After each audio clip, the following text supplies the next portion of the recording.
Shalom, Yahowu. Kami ucapkan selamat beribadah kepada Bapak, Ibu, dan saudara sekalian. Kiranya ibadah pada hari ini menjadi berkat bagi kita. Mari kita dengar warta jemaat singkat hari ini.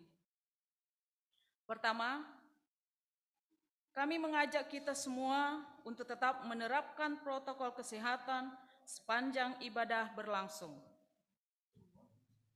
Kami mengimbau juga agar kita meluangkan waktu untuk melakukan vaksin dosis ketiga. Kedua, dalam ibadah hari ini, pemberitaan firman Tuhan akan dilayankan oleh Bapak Pendeta Arlianus Larosa. Kami ucapkan selamat datang kepada Bapak dan kami ucapkan terima kasih sebelumnya untuk kesediaan Bapak dalam memberikan pelayanan di tengah gereja. Amin. Tuhan memberkati pelayanan Bapak. Ketiga, kami meminta perhatian warga jemaat mengenai jam kebaktian umum.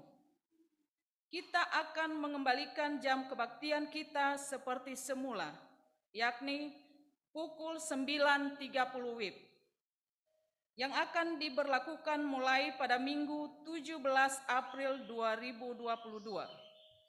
Kita juga akan mulai melakukan ibadah sekolah minggu secara tatap muka pada Minggu 17 April 2022 pukul 9.30 WIB. Dimohon perhatian para orang tua untuk hal ini. Keempat, dalam ibadah Jumat Agung 15 April 2022 akan dilayankan sakramen perjamuan kudus. Bapak, Ibu, dan saudara kami ajak untuk mempersiapkan diri. Ibadah Jumat Agung masih akan dimulai pada pukul 11 WIB. Kelima, kami mohon perhatian anggota majelis jemaat menyiapkan diri untuk bersama-sama mengikuti pembinaan majelis jemaat pada hari ini seusai kebaktian yang akan dipimpin oleh Bapak Pendeta Arlianus Larosa. Selanjutnya, kami mengingatkan anggota paduan suara untuk berlatih bersama segera setelah selesai ibadah. Hal berikutnya, kami mengajak kita bersama untuk turut mendukung kegiatan pembangunan gereja. Secara detail, silakan saudara sekalian perhatikan halaman 9, butir 11, 12, dan 13 dalam warta jemaat hari ini. Kami juga memohon perhatian kita semua untuk PTB dan dana diakonia kedukaan.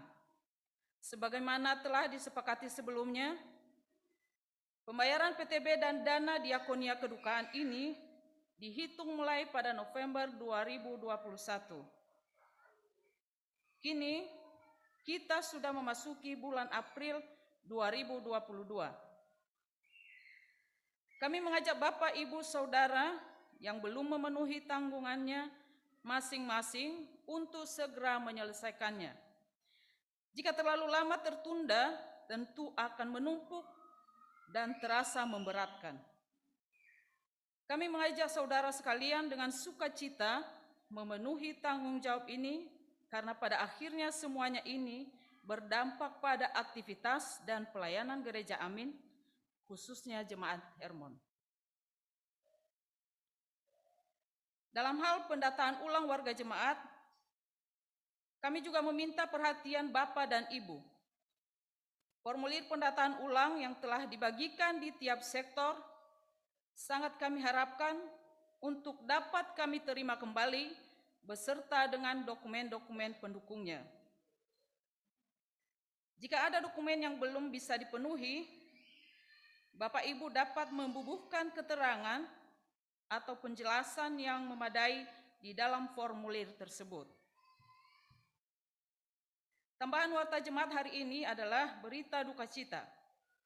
Telah berpulang ke rumah Bapa di sorga, Ibu Ina Joni Jaluku ibu dari saudara Agusman Jaluhu, pada hari Sabtu 9 April 2022 di Nias. Warga Jemaat Hermon mengucapkan turut berbelangsukawa kepada saudara Agusman Jaluhu beserta keluarga besar. Tuhan menguatkan dan memberi penghiburan. Terakhir, warta keuangan dapat saudara sekalian cermati di halaman 10 dan 11. Demikian pula warta selengkapnya dapat kita baca di dalam buklet yang ada di tangan saudara. Demikian warta jemaat pada hari ini.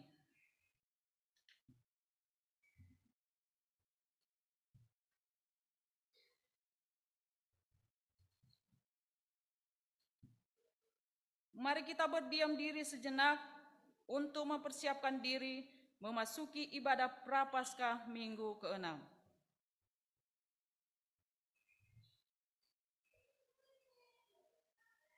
Saya mengajak umat berdiri dengan takjim, kita tunduk di hadirat Allah Maha Kudus. Mari nyalakan 6 lilin Prapaskah untuk mengawali ibadah saat ini.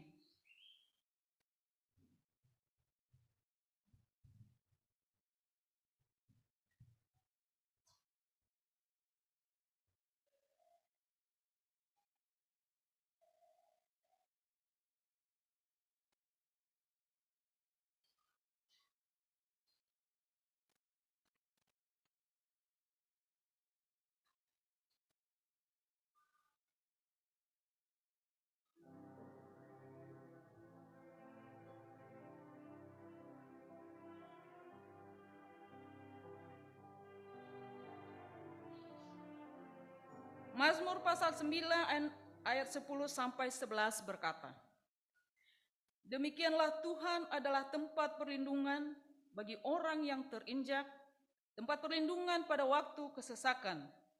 Orang yang mengenal namanya percaya kepadamu, sebab tidak kau tinggalkan orang yang mencari engkau, ya Tuhan. Nyanyian Jemaat PKJ 58 ayat 1 dan sampai 3, semua yang tercipta.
Kita adalah di dalam nama Allah Bapa, di dalam nama Anaknya Yesus Kristus, dan di dalam nama Roh Kudus. Kasih karunia, rahmat dan damai sejahtera dari Allah menyertai kita dalam kebenaran dan kasih. Amin. Terpujilah Allah Tritunggal yang kudus. Amin. Jemaat dipersilakan.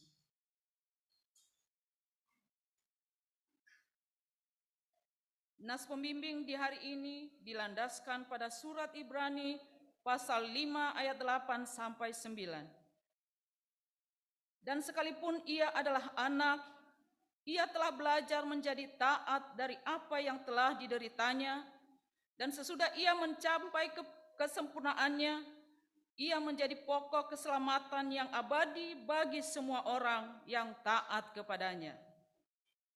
Nyanyian Jemaat Kidung, Jemaat 157, bait 1.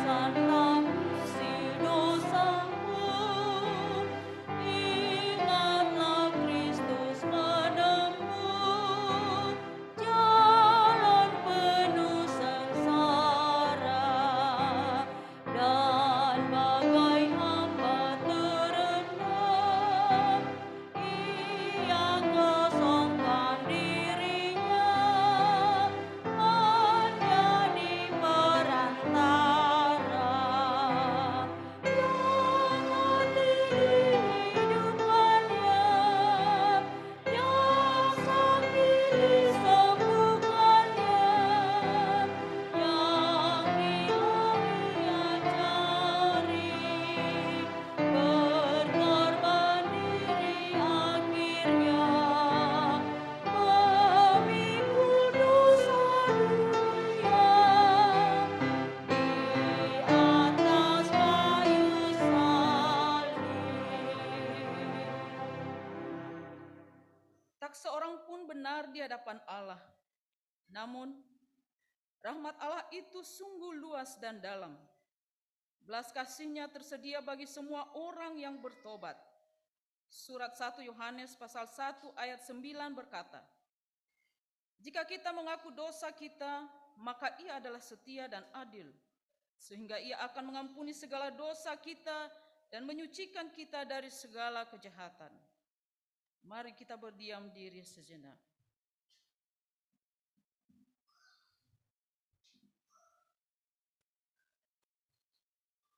Mari kita berdoa. Kami merendahkan diri kepadamu ya Allah.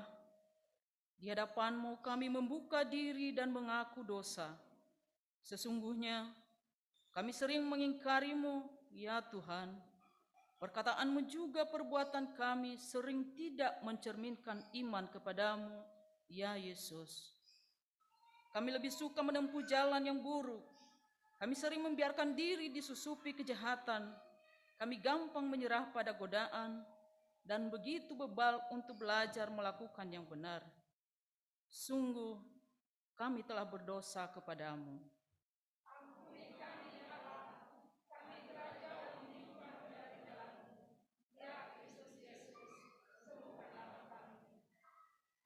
Tolonglah kami untuk memahami kehendak-Mu.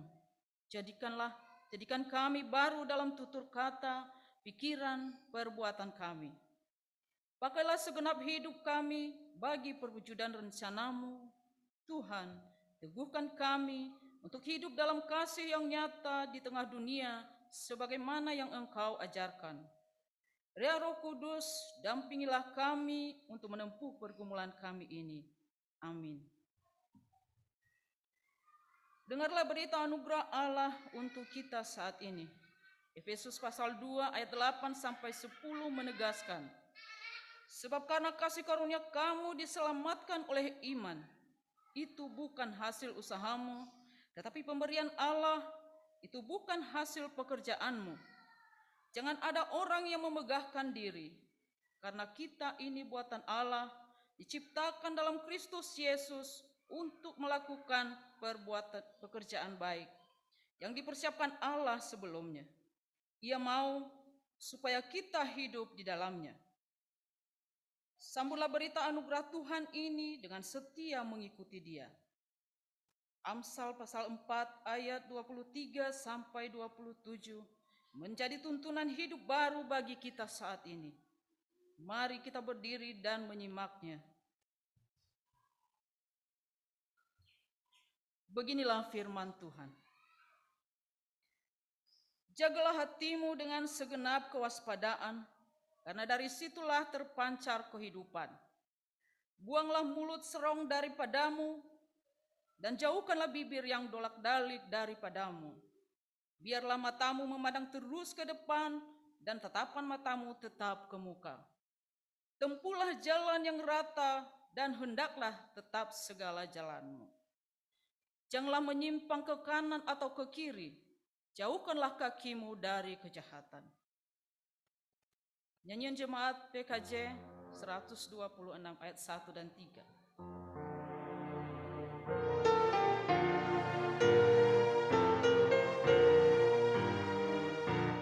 Hanyalah Yesus Juru Selamat, Dialah berhidup bakal. Layaklah Dia terima kuasa, puji dan hormat selamanya. Hanyalah Yesus Juru Selamat, aib dan dosa dihapusnya. Hanyalah Yesus Juru Selamat, hidup abadi diberikannya.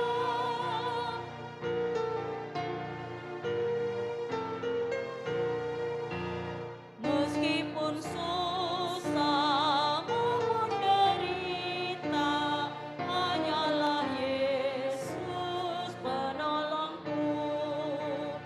Meski gelombang yang menghempaskan, hanyalah Yesus penolongku.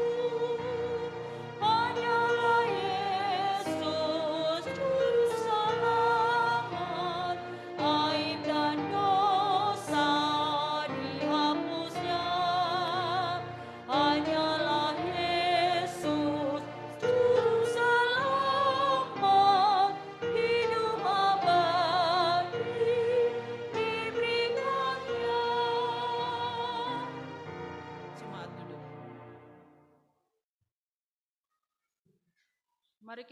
Mari kita dengarkan kesaksian pujian dari Paduan Suara Sektor Berkat. Silakan.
Saudara, mari kita berdoa.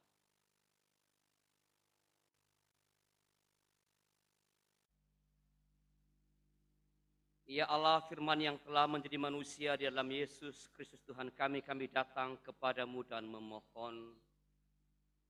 Anugerahkanlah kepada kami telinga yang mau mendengarkan, akal budi yang sanggup mencerna memahami firman-Mu, hati yang berkenan menyimpan, menghayati sabda-Mu, dan lebih-lebih kehidupan sehari-hari yang mau, sanggup, dan berani melakukan perintah-perintah-Mu.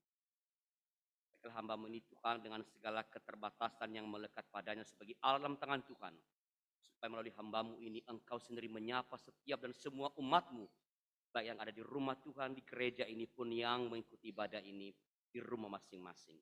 Bersabdalah ya Allah, kami sungguh merindukan kehendak-Mu dalam nama Tuhan kami Yesus Kristus. Amin. Ibu Bapak mohon izin ya, saya buka masker. Sudah booster keempat.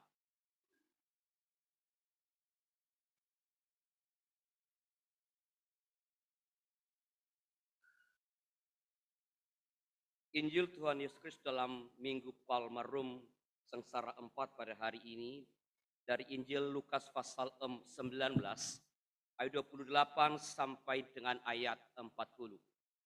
Lukas pasal 19 ayat 28 sampai 40, demikianlah firman Tuhan. Dan setelah mengatakan semuanya itu, Yesus mendahului mereka dan meneruskan perjalanannya ke Yerusalem. Ketika ia telah dekat Betfage dan Betania yang terletak di gunung yang bernama Bukit Zaitun, Yesus menyuruh 2 orang muridnya dengan pesan, "Pergilah ke kampung yang di depanmu itu. Pada waktu kamu masuk di situ, kamu akan mendapati seekor keledai muda tertambat yang belum pernah ditunggangi orang. Lepaskanlah keledai itu dan bawalah kemari. Dan jika ada orang bertanya kepadamu mengapa kamu melepaskannya, jawablah begini, Tuhan memerlukannya." Lalu pergilah mereka yang disuruh itu dan mereka mendapati segala sesuatu seperti yang telah dikatakan Yesus. Ketika mereka melepaskan keledai itu, berkatalah orang yang empunya keledai itu, "Mengapa kamu melepaskan keledai itu?" Kata mereka, "Tuhan memerlukannya." Mereka membawa keledai itu kepada Yesus lalu mengalasinya dengan pakaian mereka dan menolong Yesus naik ke atasnya. Dan sementara Yesus mengendarai keledai itu, mereka menghamparkan pakaiannya di jalan. Ketika ia dekat Yerusalem di tempat jalan menurun dari Bukit Zaitun, mulailah semua murid yang mengiringi dia bergembira dan memuji Allah dengan suara nyaring oleh karena segala mujizat yang telah mereka lihat. Kata mereka, "Diberkatilah dia yang datang sebagai Raja dalam nama Tuhan. Damai sejahtera di sorga dan kemuliaan di tempat yang maha tinggi." Beberapa orang Farisi yang turut dengan orang banyak itu berkata kepada Yesus, "Guru, tegurlah murid-muridmu itu." Jawabnya, "Aku berkata kepadamu, jika mereka ini diam, maka batu ini akan berteriak." Demikianlah Injil Tuhan. Berbahagialah tiap orang yang mendengarkan firman Allah, merenungkan dalam hatinya serta melaksanakannya secara hidup dalam kesehariannya. Hosana.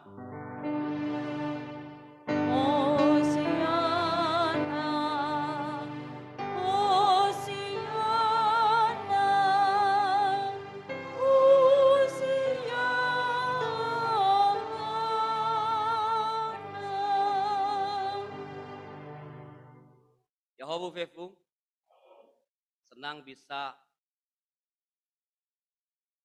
melayankan firman di kebaktian di Gereja Amin hari ini. Tadi Ibu Pendeta Lesro mengingatkan saya, ternyata saya khotbah terakhir di sini 6 tahun yang lalu. 6 tahun yang lalu ketika katanya bukan gereja ini, bukan gedung ini. Ya, dan sedang bertemu dengan adik-adik saya, ada Pendeta Gabo, Pendeta Lesro, dan saudara-saudara semua. Saudara-saudara, hari ini kita masuk pada Minggu Palmarum atau Minggu Palma, peringatan peristiwa ketika Tuhan Yesus masuk ke Yerusalem dan disambut dengan lambaian daun palma yang luar biasa menggelegar. Hosana, Hosana. Tadi kita tidak melambaikan daunnya, karena daunnya ditempel.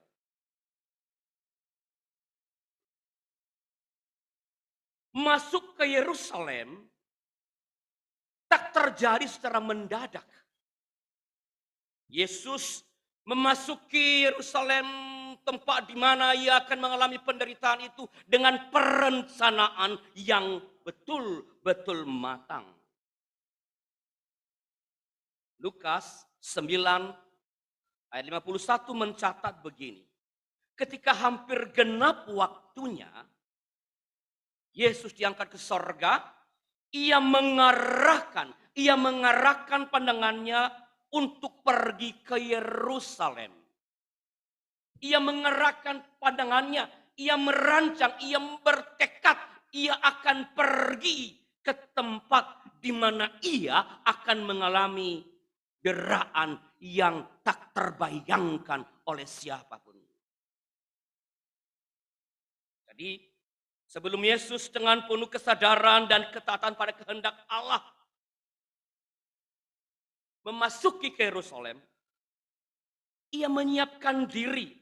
Meskipun ia sadar betul, sesadar-sadarnya bahwa ia akan mengalami penderitaan dan kemudian akan disalibkan secara keji.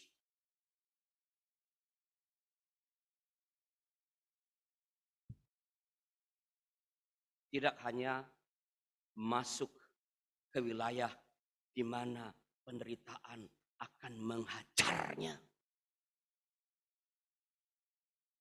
Yesus ke Yerusalem juga dengan perencanaan yang matang. Lukas 19 ayat 30 sampai 31 mencatat begini. Pergilah ke kampung yang di depanmu itu. Pada waktu kamu masuk ke situ, kamu akan mendapati seekor keledai muda tertambat yang belum pernah ditunggangi orang. Lepaskanlah keledai itu dan bawalah kemari. Dan jika ada orang bertanya kepadamu, mengapa kamu melepaskannya? Jawablah begini, Tuhan memerlukan. Lihat. Lihatlah bagaimana Yesus mempersiapkan kendaraan yang akan ia gunakan memasuki kota Yerusalem. Bahkan strategi untuk mendapatkan tunggangan itu, mendapatkan kendaraan itu pun ia atur begitu rupa. Tuhan Yesus mempersiapkan segala sesuatu menuju ke penderitaan yang tak terbayangkan itu dengan sangat baik, dengan sangat teliti. Dan inilah pembelajaran pertama dari firman Allah pada minggu ini. Persiapkanlah segala sesuatu dengan baik. Apalagi kalau kita sadar sedang menghadapi sebuah tantangan yang maha hebat. Persiapkanlah segala sesuatu dengan matang. Jangan terburu-buru. Kalau mau nikah bagi orang muda, persiapkan dengan matang. Jangan pacaran hari ini pengen nikah 6 bulan lagi. Tidak cukup. Untuk mengenal karakternya, untuk mengenal kehidupan spiritual. Kalau Anda mau bersekolah di jenjang yang udah ada jurusannya ke perguruan tinggi, jangan baru di ujung kelas 3 baru mulai berpikir. Kalau Anda mau pindah kerja, Anda merancang usaha yang baru, pikirkan dengan matang.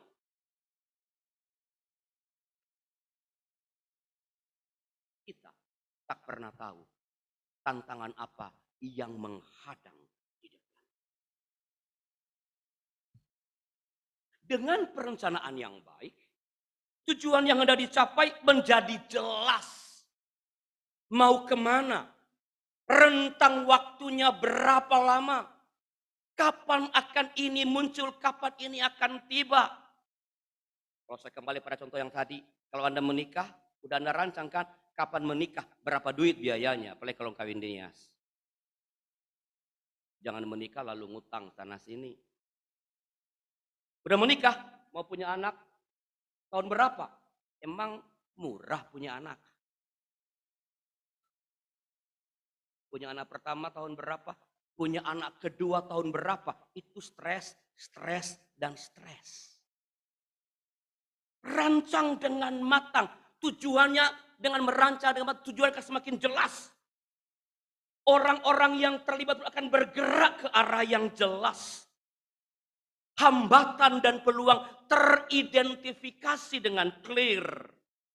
Dan karena itu pekerjaan akan lebih efektif dan efisien. Yang bilang hajar saja dulu, urusan belakangan.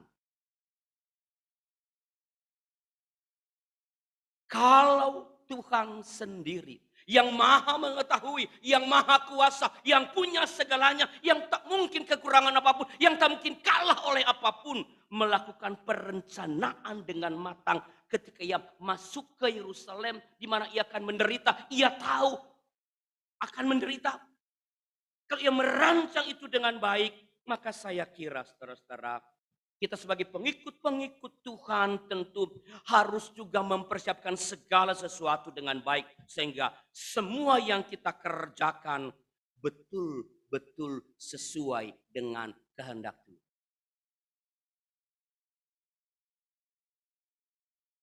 Patokan utamanya untuk menerima atau menolak sesuatu yang hendak kita lakukan adalah apakah kalau saya menerima ini membuat saya semakin dekat kepada Allah atau semakin jauh dari Allah? Semakin berada pada jalan yang Allah kehendaki atau semakin menyimpang? Kalau semakin menyimpang, kalau menjauhkan dari Allah, say no. Dalam segala. Kalau berpacaran dengan orang ini, kalau orang ini akan jadi menantu saya, membuat anakku semakin jauh dari Tuhan, no way. Berapun ia hebat, kaya, pandai, no way. Karena ia akan membuat anak saya, membuat diriku menjauh dari Allah. Kalau pekerjaan ini, kalau usaha ini membuat saya semakin jauh dari Allah, seberapa tinggi pun jabatannya, berapa besar pun keuntungannya, no way. Karena itu akan membuat saya masuk pada kematian yang tak ada ujungnya.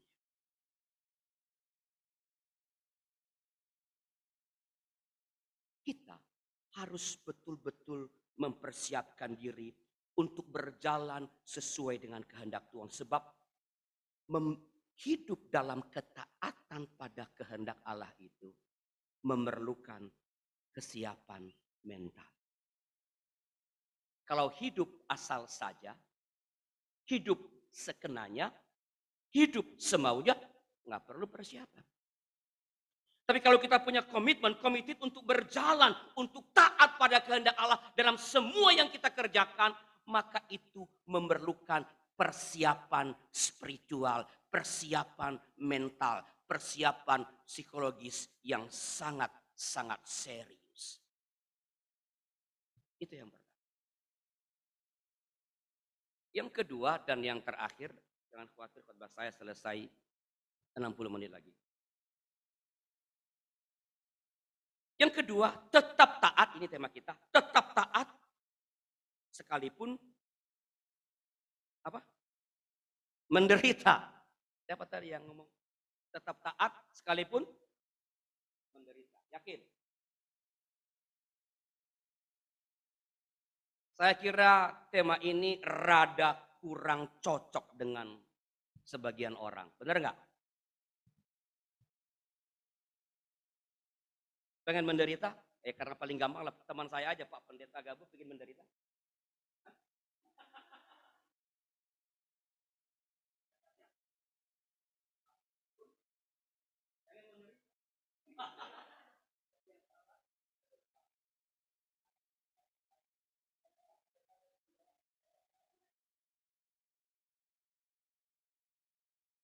Pengen ya tetaplah taat meskipun menderita. Agak kurang cocok. Ya. Mengapa? Karena kebanyakan orang, mungkin termasuk saudara dan saya di dalamnya adalah pertama tadi tidak suka menderita. Mau menderita, ini orang sakit yang pengen menderita. Ya. Juga bahwa orang taat justru dalam rangka menghindari penderitaan. Menghindari hukuman.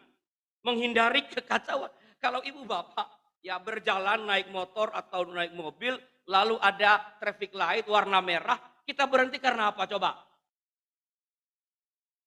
Sebagian besar karena kalau saya terobos takut ditangkap sama polisi. Itu sebabnya kalau nggak ada polisi udah malam hari jam 11 malam lampu merah terobos aja. Oh nggak ada polisinya kok. Orang taat karena takut dihukum. Tanya kepada anak-anak yang masih SD sekarang, kenapa kamu bikin PR? Supaya pinter? Enggak. Karena kalau nggak bikin PR dihukum sama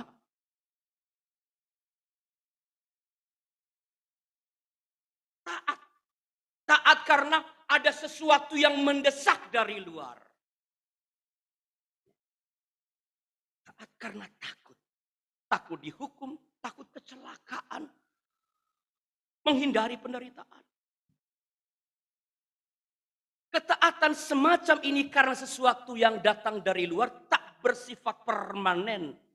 Tidak otentik sebab ia akan gampang berubah ketika hal yang menakutkan, ketika yang punya potensi, punya kuasa menghukum itu sudah nggak ada. Ketika punishment tidak ada, ya sudah nggak usah taat.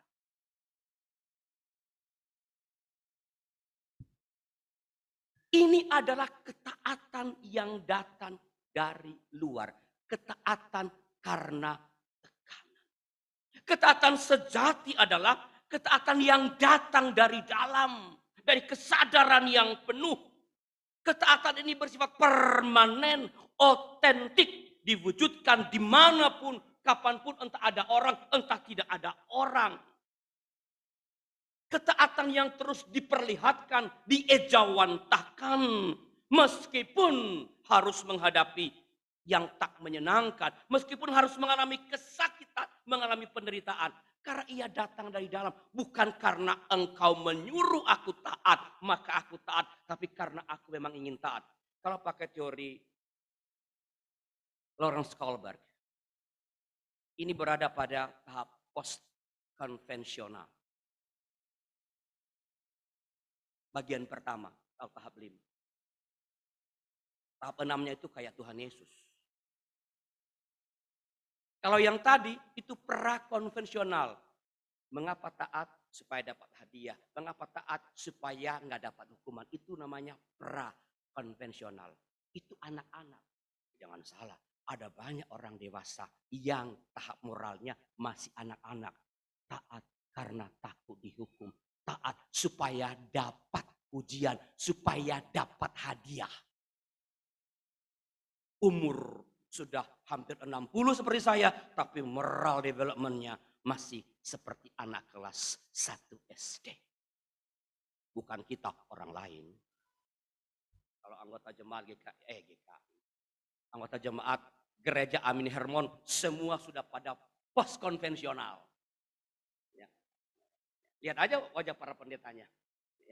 Semua senyum karena anggota kami semua tahap ke-6 sama dengan Tuhan Yesus.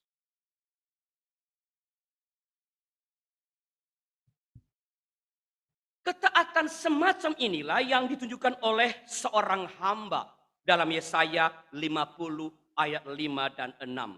Supaya jelas saya kutipkan untuk kita. Tuhan Allah telah membuka telingaku dan aku tidak memberontak, tidak berpaling ke belakang. Aku memberi punggungku kepada orang-orang yang memukul aku dan pipiku kepada orang-orang yang mencabut janggutku. Aku tidak menyembunyikan mukaku ketika aku dinodai dan diludahi.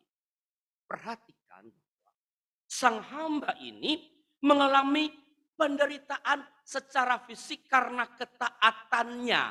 Ia dipukul. Ini penderitaan yang paling mudah ditanggung. Fisik. Tetapi ia juga mengalami yang namanya penderitaan kultural. Janggutnya dicabut, diingkari kejantanannya, simbol kepriaannya, simbol kelaki-lakiannya. Kalau suka nonton film silat Mandarin, orang kan panjang rambutnya. Nah, itu kalau sampai dipotong itu penghinaan yang tidak ada. Itu penderitaan yang tak terlupakan. Unforgettable.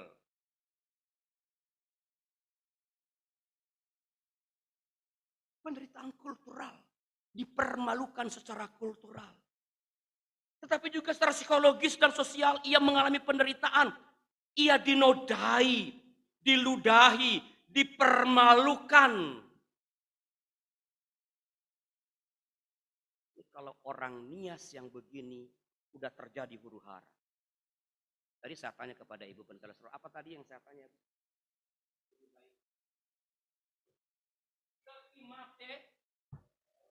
Muriel, itu orang nias. Orang nias. Sekimate Muriel.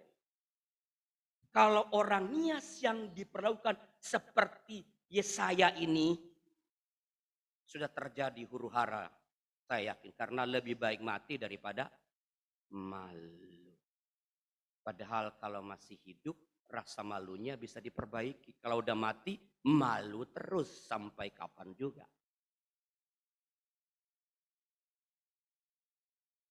Meskipun mengalami penderitaan yang komprehensif, fisik, psikologis, kultural, sosial, tetapi sang hamba ini memilih, bukan terpaksa. Apa boleh buat, taatlah, kalau enggak gimana lagi, gua enggak ada pilihan lain kok, cuman taat atau taat. Kalau orang tua suka begitu kan, mau ini atau ini, tapi kamu harus pilih ini. Itu terpaksa, tetapi sang hamba ini memilih dalam kebebasan. 7 kali perkataan aku yang menunjukkan bahwa sang hamba memang memilih untuk taat terucap dalam Yesaya 50 ayat 5 dan 6. Dan ketaatan ini yang kita lihat didemonstrasikan dengan sangat luar biasa sebenarnya dalam diri Yesus Tuhan kita. Bagaimana saya katakan tadi pada bagian awal, bahwa meskipun Tuhan tahu bahwa ia akan mengalami penderitaan, disiksa, dipermalukan, dikhianati, disangkal, dan kemudian mati disalib ketika ke Yerusalem, tetapi ia memutuskan untuk terus berjalan ke sana. Kalau kita menghindar barangkali. Mengapa? Bukan karena ia keras kepala, bukan. Bukan kayak sok jagoan, bukan. Karena nanti ia akan mengalami rasa takut di Taman Getsemani. Bukan karena sok hebat daripada malu, mendingan gua aja. Bukan. Tapi karena ia sadar betul, ia mengetahui betul bahwa itu bagian dari ketaatan pada kehendak Allah. Bagian dari ketaatan pada kehendak Allah. Saudara-saudara yang saya kasihi, karena Kristus telah memberikan teladan untuk berani menghadapi bahaya, penderitaan demi ketaatan pada kehendak Sang Bapa, pada kehendak Allah, maka saya kira kita tak punya pilihan yang lain pun kecuali juga memilih jalan yang sama, taat dalam melakukan kehendak Allah, meskipun untuk itu kita harus mengalami penderitaan, aniaya, mungkin disingkirkan, mungkin mengalami kerugian, tapi kita mengatakan, aku memilih untuk taat daripada sekadar kesenangan sementara yang bisa kureguk dengan menjadi tidak taat. Entah sehebat apapun tantangan yang kita hadapi, persoalan yang kita alami, penderitaan rasa sakit yang menusuk kita, entah sakit fisik, sakit hati, psikologis, spiritual, kita harus tetap berusaha sepenuh jiwa untuk tetap taat pada kehendak Allah. Tapi apakah kehendak Allah itu? Terlalu luas. Dalam konteks bacaan kita pada hari ini, kehendak Allah adalah memperdamaikan manusia dengan Allah, hidup damai dengan sesama, itulah kehendak Allah.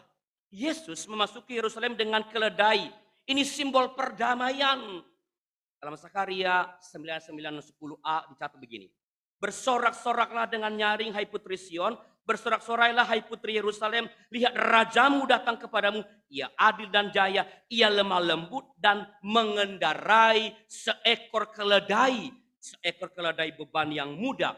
Dia akan melenyapkan kereta-kereta dan Efraim dan kuda-kuda dari Yerusalem. Busur perang akan dilenyapkan dan ia akan memberitakan damai kepada bangsa-bangsa. Sang raja yang datang dalam diri Yesus adalah sang raja yang mengendarai keledai, sang raja yang memberitakan, yang menghadirkan, yang mewujudkan damai antara sorga dan bumi, antara bumi dengan bumi, antara sesama manusia, antara manusia dengan sesama makhluk ciptaan yang lain. Yesus datang bukan untuk berperang, berkelahi, melawan yang membuatnya menderita, bukan. Andaikan ia datang untuk berperang, ia tentu tidak mengendarai keledai, melainkan kuda yang suka memamerkan kuda, orang yang suka berkelahi, suka berperang.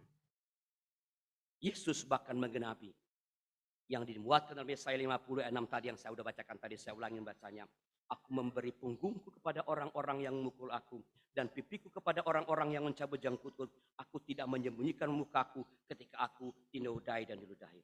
Yesus telah menggenapi nubuat ini dan semua demi perdamaian antara sorga dengan bumi, antara manusia dengan manusia, demi hidup damai antar sesama dan antar makhluk ciptaan yang lain. Karena itu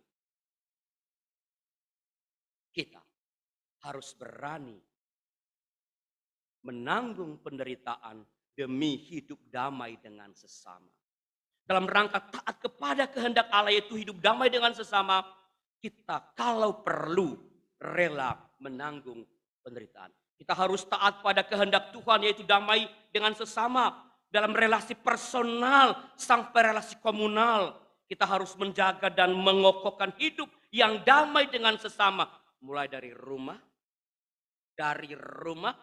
lalu di gereja, kemudian di tengah-tengah masyarakat. Sebab itulah wujud ketaatan kepada kehendak Allah.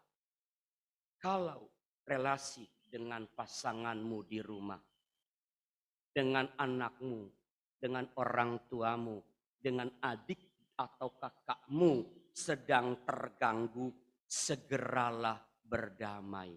Tak peduli siapa yang salah, tak peduli siapa yang salah, siapa yang waras, siapa yang mengaku anak Tuhan, percaya kepada Kristus, harus berinisiatif untuk berdamai.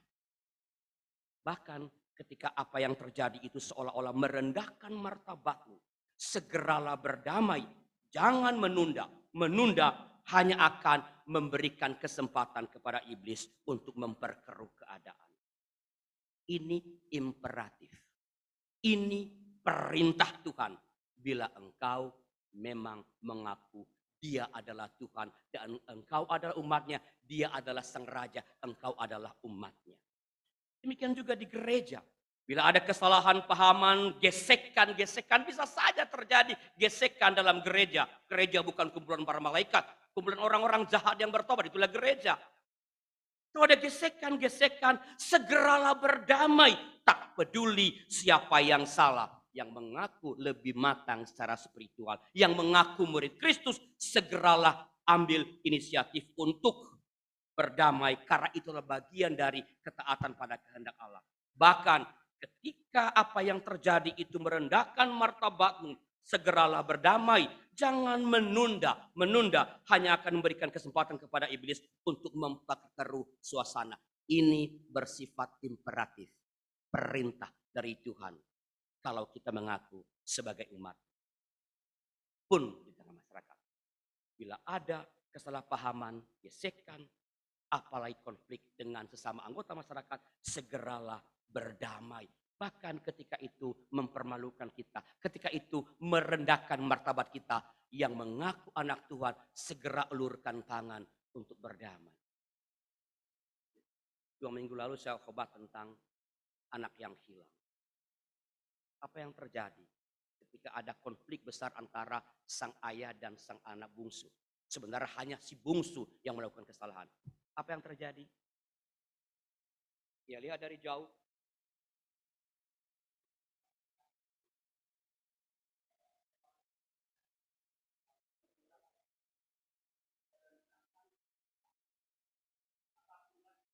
Engkau diterima di sini dengan segala perbuatan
damai. Damai, berdamai, bukan dah. Oke ya, Pak Gabo, beres ya. Ketemu besok, kagak ngomongan. Engkau aman. Anytime, kapanpun Pak Gabo mau datang ke sini, engkau diterima di sini. Engkau aman di sini. Walaupun engkau pernah melakukan perbuatan yang paling busuk pada aku.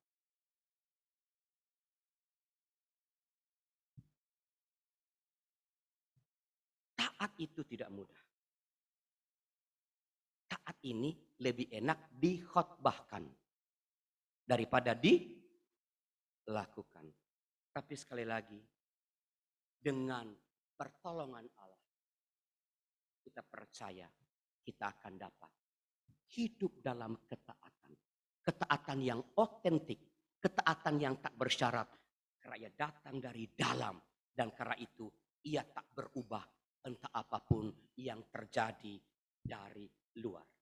Selamat belajar untuk menjadi umat yang taat. Selamat belajar taat meskipun menderita. Saat teduh bagi kita.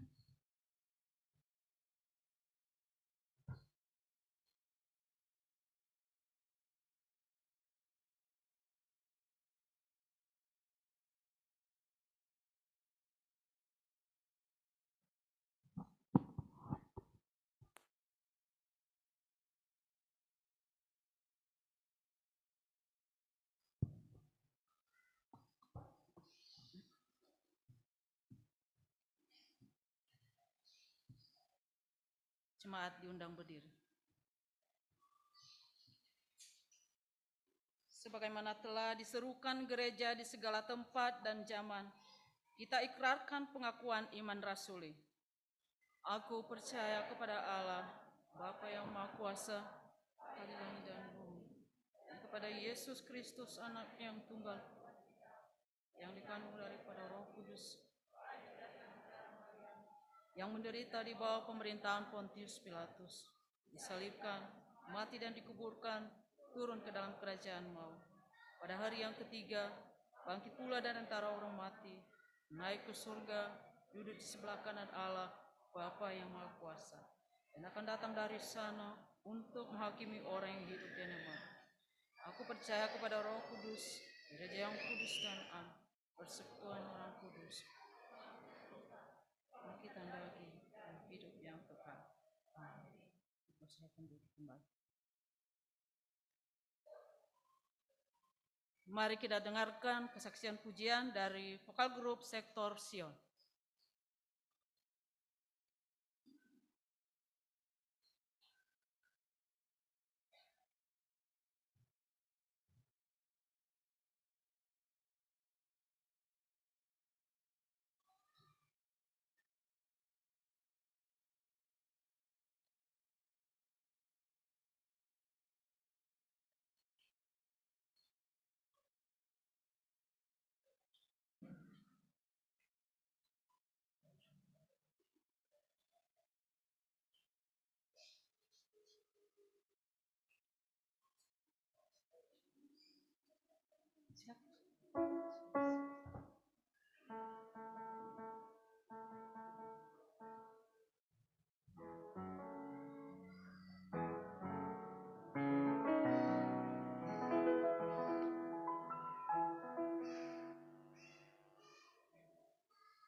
Kini saatnya kita menyatakan syukur atas perbuatan Tuhan melalui pengumpulan persembahan.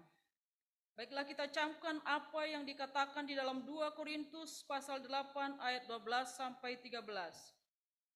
Sebab jika kamu rela untuk memberi, maka pemberianmu akan diterima. Kalau pemberianmu itu berdasarkan apa yang ada padamu, bukan berdasarkan apa yang tidak ada padamu.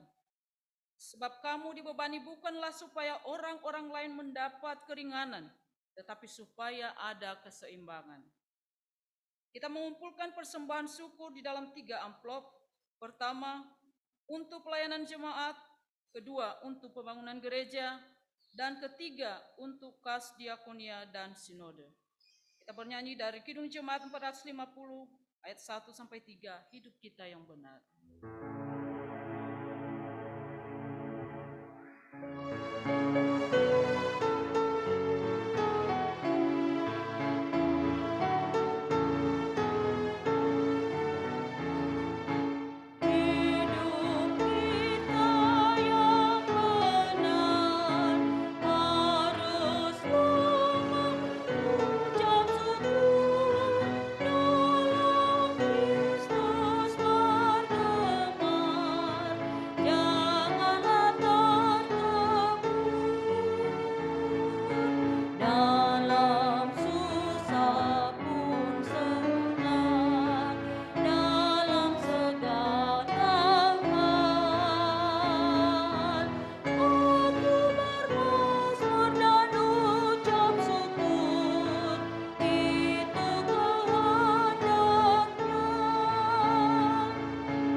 Mari kita berdoa.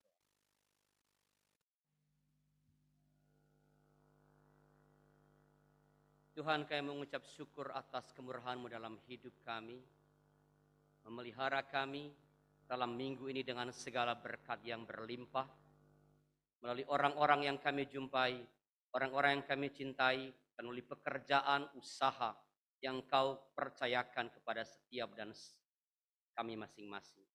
Terima kasih Tuhan atas anugerah Tuhan yang terus menopang hidup kami, beri kami kesehatan, kemampuan untuk berkarya, kemampuan melayani, dan lebih-lebih konsisten dalam mencintai sesama kami. Namanya mereka yang Kau berikan dalam hidup kami, dalam keluarga kami. Dan inilah rasa syukur kami Tuhan, kami bawa kepada Tuhan lewat persembahan yang telah kami himpunkan ini. Bila ini berkenan kepada Tuhan, ini persembahan terbaik yang kami berikan pada hari ini, yang tak sebanding dengan yang Engkau telah berikan pada kami. Terimalah dalam kemurahan-Mu, dan pakailah menurut rencana-Mu melalui gereja, amin, di tempat ini, pun melalui sinode gereja, amin. Kami berdoa bagi negeri kami, Tuhan, Engkau mengetahui persoalan-persoalan yang sedang bergerak di negeri kami menjelang tahun 2024. Memang masih jauh, tetapi hiruk pikuk sudah mulai terasa sekarang. Berbagai macam gagasan-gagasan lontaran ide-ide saling digoreng untuk menciptakan keadaan yang tidak kondusif dalam hidup berdemokrasi, hidup dalam damai dengan sesama. Berikan kami sebagai umat Tuhan dan seluruh warga bangsa ini kearifan untuk menyimak dengan baik, dengan jernih, mendengarkan dengan jernih setiap informasi yang ada. Supaya kami jangan terjebak dalam pertikaian-pertikaian yang disponsori oleh orang-orang yang punya kepentingan politik jangka pendek atau orang-orang punya kepentingan tertentu dalam negara kami. Berkati Presiden kami dengan seluruh pembantu-pembantunya agar terus dapat melakukan pembangunan di ujung-ujung negeri yang telah kami lihat hasilnya.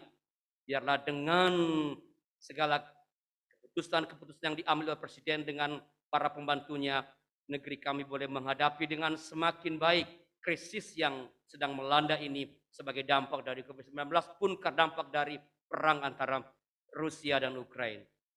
Biarlah juga pakai para tokoh-tokoh, pemimpin-pemimpin dunia untuk dapat mengambil bagian berupaya menyelesaikan, meredakan konflik antara Rusia dengan Ukraina, Tuhan, supaya dengan demikian guncangannya tak berdampak ke berbagai tempat di dunia, utamanya berkaitan dengan pertumbuhan ekonomi. Karena bila ini terjadi dan sudah mulai terjadi, maka keadaan akan semakin runyam dan akan semakin banyak orang yang mengalami kesusahan. Tuhan berkati keluarga-keluarga anggota jemaat Tuhan di sini, para pelayan-pelayan Tuhan di tempat ini. Beri semua yang mereka perlukan dalam hidup ini, utamanya kegembiraan dalam menghadapi hidup dan ketahanan di dalam menghadapi segala macam tantangan kehidupan. Cinta kasih yang tak pernah lekang oleh waktu terhadap sesama dan utamanya orang-orang yang Engkau tempatkan dalam keluarga mereka masing-masing. Terima kasih ya Allah. Inilah doa kami, jauh dari sempurna, sempurnakanlah. Karena doa ini kami dalam nama Tuhan kami, Yesus Kristus. Amin.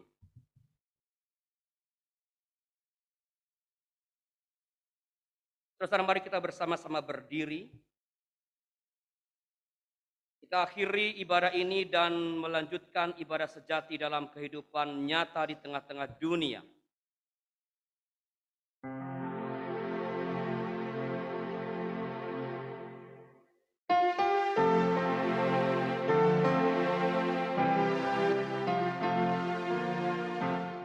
Dengar panggilan Tuhan, dengar panggilan Tuhan, dengar panggilan Tuhan, pikul salib, pikulah aku mau mengikut Dia.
Kembalilah ke dalam hidupmu sehari-hari. Kenalilah firman Kristus dalam tiap jalan penziarahanmu di dunia. Akulah Yesus dalam pergumulan hidupmu, meski untuk itu engkau harus jatuh bangun. Kristus Yesus senantiasa menyertai dan menopangnya. Sekarang terimalah berkat Tuhan, anugerah Tuhan Yesus Kristus dan kasih dari Allah Bapa dan persekutuan Roh Kudus menyertai saudara sekalian dari sekarang ini sampai Tuhan datang kembali. Amin.